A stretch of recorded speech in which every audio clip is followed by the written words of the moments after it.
Flash në Top Albania Radio. Informacionet kryesore të ditës. Përshëndetje, këto janë lajmet e orës 16. Përshëndetje. Sot opozita mungoi sërish në komisionin e posaçëm parlamentar për reformën administrativo-territoriale, duke shtyrë majorancën të ndërmarrë mekanizmin e zhbllokimit. Pritet që nesër të votohet ndryshimi i përbërjes me shumicë socialiste e pa paritet. Kreu i grupit socialist Taulant Balla paralajmëroi se e njëjta formulë mund të aplikohet edhe për reformën zgjedhore. Sot në një konferencë krye demokrati Berisha paralajmëroi për shkallëzim të aksionit opozitar dhe organizimin e një proteste të fuqishme më 10 shkurt. Ndërkohë nuk përjashtoi demonstrata edhe jashtë vendit.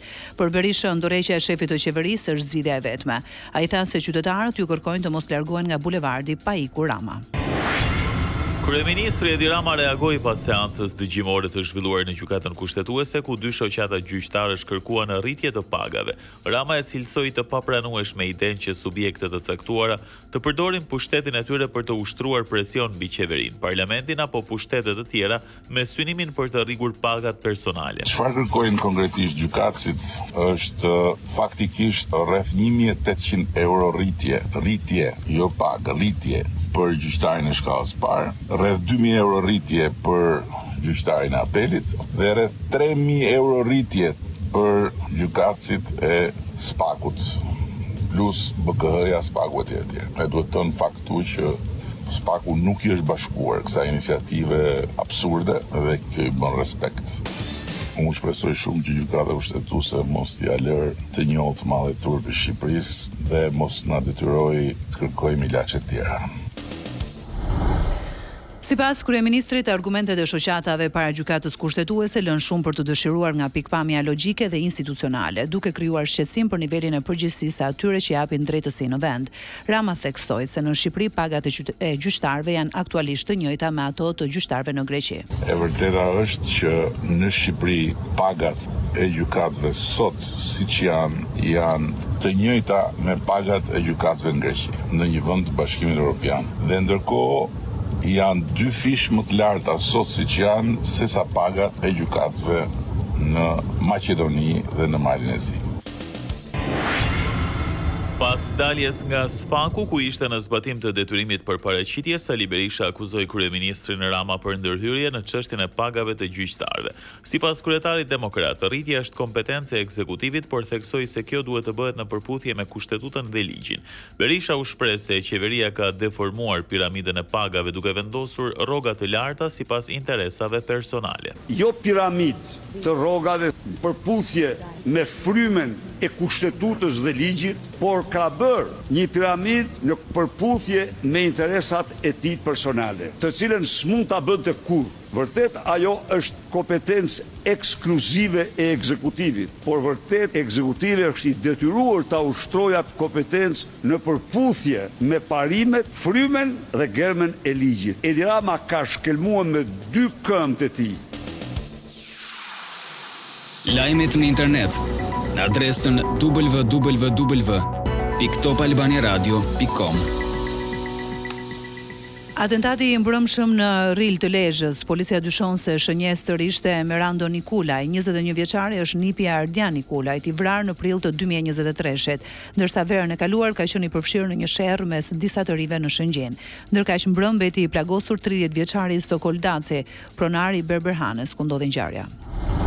Nga këqyrja e të gjitha kamerave të sigurisë është zbuluar se autorët kanë qenë me 2 makina, një Audi dhe një Passat.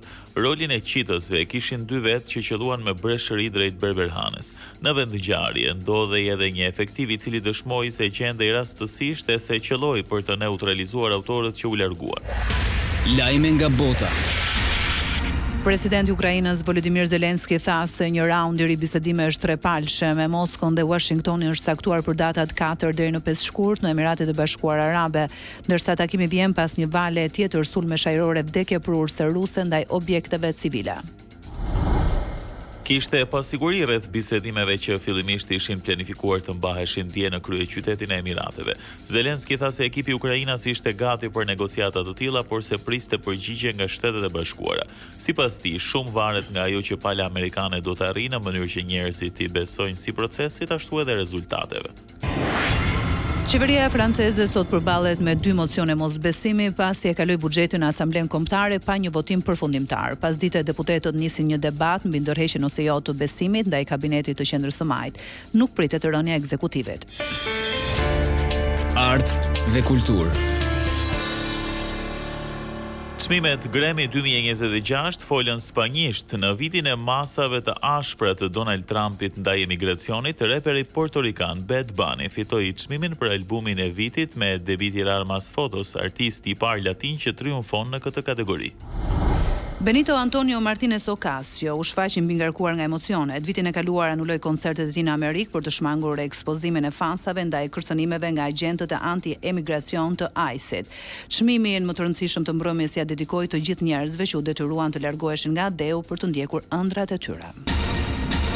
Në ceremoninë e ndarjes së çmimeve Grammy të transmetuar live në Top Albania Radio, Top Channel e My Music, shumë artistë u bashkuan në deklarata kundër politikave anti-emigracion të Trumpit. Zërat tan kanë rëndësi, tha Billie Eilish, ndërsa pranoi çmimin e këngës së vitit për Wildflower.